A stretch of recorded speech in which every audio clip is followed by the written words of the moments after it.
ہماری مانیں تو آپ کبھی کبھار اسپتال کا چکر لگا لیا کریں، آپ کو وہاں اپنے جیسے سینکڑوں ہزاروں لوگ ملیں گے۔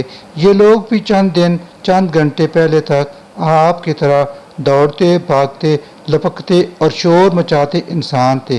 یہ بھی آپ کی طرح سوچتے تھے کہ یہ زمین پر ایڑی رگڑیں گے تو تیل کے چشمے پھوٹ پڑیں گے۔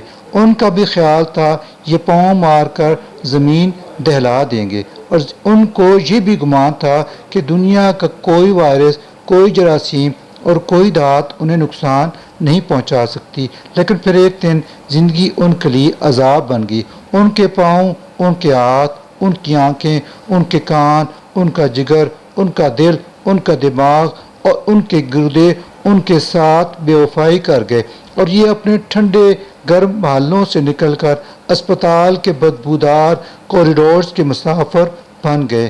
آپ اسپتالوں کے پرائیویٹ وارڈز اور مہنگے پرائیویٹ اسپتالوں کا بھی چکر ضرور لگائیں۔ آپ کو وہاں وہ لوگ ملیں گے جو مہنگے سے مہنگا ڈاکٹر اور قیمتی سے قیمتی ترین دوا خرید سکتے تھے، لیکن اس کے باوجود یہ بے بسی کے عالم میں اسپتالوں میں پڑے ہیں۔ کیونکہ انسان ڈاکٹر اور دوا تو خرید سکتا ہے لیکن شفا نہیں، اور یہ لوگ قدرت کے اس قانون کے قیدی بن کر اسپتالوں میں پڑے ہیں۔